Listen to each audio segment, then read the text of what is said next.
YouTube ಚಾನಲ್ಗೆ ಸ್ವಾಗತ. ಎಲ್ಲರಿಗೂ ನಮಸ್ಕಾರಗಳು. ಕೆಂಪೇಗೌಡರ ಪ್ರಬಂಧ. ಈ ಒಂದು ಕೆಂಪೇಗೌಡರ ಪ್ರಬಂಧದ ವಿಡಿಯೋ ಇಷ್ಟವಾದಲ್ಲಿ ಪ್ಲೀಸ್ ಲೈಕ್ ಮಾಡಿ, ಸಬ್ಸ್ಕ್ರೈಬ್ ಮಾಡಿ, ಶೇರ್ ಮಾಡಿ, ಕಮೆಂಟ್ ಮಾಡಿ ಅಂತ ಹೇಳ್ತಾ, ಪೀಠಿಕೆ.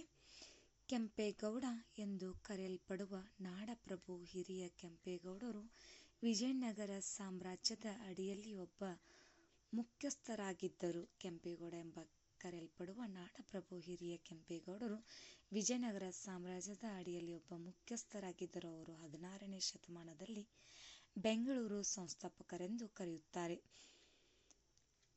ಮುರಸುಗೌಡ ವಂಶದ ವಂಶಸ್ಥರಾದ ಕೆಂಪೇಗೌಡರು ಅವರು ಕಾಲದ ಅತ್ಯಂತ ವಿದ್ಯಾವಂತ ಮತ್ತು ಯಶಸ್ವಿ ಆಡಳಿತಗಾರರಲ್ಲಿ ಒಬ್ಬ ಎಂದು ಪರಿಗಣಿಸಲಾಗಿದೆ. 5ನೇ ಶತಮಾನದಲ್ಲಿ ಬೆಂಗಳೂರು ಟೌನ್ ಅಭಿವೃದ್ಧಿಗೆ ಅವರು ಪ್ರಸಿದ್ಧರಾಗಿದ್ದಾರೆ. ಕೆಂಪೇಗೌಡರು ಬೆಂಗಳೂರು, ಯಲಹಂಕ ಉಪನಗರಗಳಲ್ಲಿ ಮುರಸು ಒಕ್ಕಲಿಗ ಸಮುದಾಯದಲ್ಲಿ 70 ವರ್ಷಗಳಿಗೂ ಹೆಚ್ಚು ಕಾಲ ಯಲಹಂಕವನ್ನು ಆಳಿದ ಕೆಂಪೇಗೌಡರ ಮಗನಾಗಿ ಜನಿಸಿದರು. ವಿವರಣೆ: ಕೆಂಪೇಗೌಡರು ಬೆಂಗಳೂರಿನ ಯಲಹಂಕ ಉಪನಗರದಲ್ಲಿ ಮುರಸು ಒಕ್ಕಲಿಗ ಸಮುದಾಯದಲ್ಲಿ 70 ವರ್ಷಗಳಿಗೂ ಹೆಚ್ಚು ಕಾಲ ಯಲಹಂಕವನ್ನು ಆಳಿದ ಕೆಂಪೇಗೌಡರಿಗೆ ಜನಿಸಿದರು. ಮುರಸು ಒಕ್ಕಲಿಗರು ಯಲಹಂಕದ ವಿಜಯನಗರದ ಸಾಮಂತರಾಗಿದ್ದರು ಮತ್ತು ಒಕ್ಕಲಿಗ ಸಮುದಾಯಕ್ಕೆ ಸೇರಿದವರು. ಅವರು ಮೂಲತಃ ಕರ್ನಾಟಕದವರು ಮತ್ತು ಕನ್ನಡ ಮಾತನಾಡುವ ಸಮುದಾಯವರಾಗಿದ್ದರು. ತೆಲುಗಿನಲ್ಲಿ ಚೆನ್ನಾಗಿ ಪಾರಂಗತರಾಗಿದ್ದರು. ಇತರ ಮೂಲಗಳು ಅವರು ಕನ್ನಡಿಗರು ಎಂದು ಹೇಳುತ್ತಾ ವಿಜಯನಗರ ಸಾಮ್ರಾಜ್ಯಕ್ಕೆ ಸೇವೆ ಸಲ್ಲಿಸುವ 15ನೇ ಶತಮಾನದಲ್ಲಿ ಇಂದಿನ ಕರ್ನಾಟಕಕ್ಕೆ ಸ್ಥಳಾಂತರಗೊಂಡು ಕಂಚಿಯಿಂದ ಮಾತನಾಡುವ ಸಮುದಾಯದ ಕೆಂಪೇಗೌಡರು ತಮ್ಮ ಬಾಲ್ಯದಲ್ಲಿ ನಾಯಕತ್ವದ ಕೌಶಲ್ಯವನ್ನು ತೋರಿಸಿದ್ದಾರೆಂದು ಖ್ಯಾತಿ ಪಡೆದಿದ್ದಾರೆ.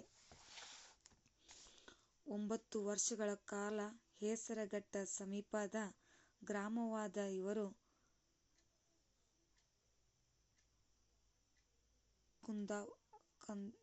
ಕುಂದಾಪುರ ಅಥವಾ ಐಗುಹಾಪುರ ಗುರುಕುಲದಲ್ಲಿ ಶಿಕ್ಷಣ ಪಡೆದರು.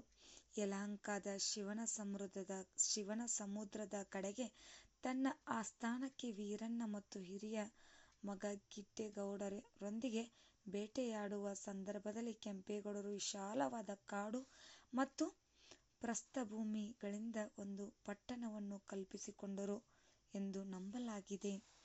ಕೊನೆಯದಾಗಿ ಉಪಸಂಹಾರ: ಕೆಂಪೇಗೌಡರ ಗೌರವಾರ್ಥವಾಗಿ ಬೆಂಗಳೂರಿನ ಪ್ರಮುಖ ರಸ್ತೆಗಳಲ್ಲಿ ಒಂದಕ್ಕೆ ಸರ್ಕಾರ ಕೆಂಪೇಗೌಡ ರಸ್ತೆ ಎಂದು ನಾಮಕರಣ ಮಾಡಿದೆ.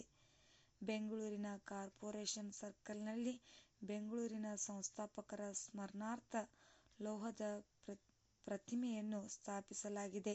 ಅಲ್ಲಿ ಕೆಂಪೇಗೌಡರು ಒಮ್ಮೆ ಆಳಿದ ವಿಭಿನ್ನ ಕುಗ್ರಾಮಗಳಿಂದ ಬೆಳೆದಿರುವ ಗಲಭೆಯ ಮಹಾನಗರವನ್ನು ಕಡೆಗಣಿಸಲಾಗಿದೆ. Kempegowda institute of medical science, Kempegowda institute of physiotherapy, Kempegowda college of nursing and Kempegowda ವಸತಿ PU ಕಾಲೇಜುಗಳಂಥ ಶಿಕ್ಷಣ ಸಂಸ್ಥೆಗಳಿಗೆ ಕೆಂಪೇಗೌಡರ ಹೆಸರನ್ನು ಇಡಲಾಗಿದೆ. ಬೆಂಗಳೂರಿನಲ್ಲಿ ಒಂದು ಪೊಲೀಸ್ ಠಾಣೆ ಮತ್ತು ಉದ್ಯಾನವನಕ್ಕೆ ಅವರ ಗೌರವಾರ್ಥವಾಗಿ ಹೆಸರಿಸಲಾಗಿದೆ. ನಿಮಗೂ ಕೂಡ ಇವತ್ತಿನ ಈ ಒಂದು ಕೆಂಪೇಗೌಡರ ಪ್ರಬಂಧದ ವಿಡಿಯೋ ಇಷ್ಟವಾದಲ್ಲಿ ಪ್ಲೀಸ್ ನಮ್ಮ ಚಾನಲ್ಗೊಂದು ಲೈಕ್ ಮಾಡಿ, ಸಬ್ಸ್ಕ್ರೈಬ್ ಮಾಡಿ, ಶೇರ್ ಮಾಡಿ, ಕಮೆಂಟ್ ಮಾಡಿ. ನೀವೇನಾದರೂ ನಮ್ಮ ಚಾನಲ್ನ ಫಸ್ಟ್ ಟೈಮ್ ನೋಡ್ತಾ ಇದ್ದರೆ ಪ್ಲೀಸ್ ಸಬ್ಸ್ಕ್ರೈಬ್ ಮಾಡ್ಕೊಂಡು ನೋಡಿ. Thank you.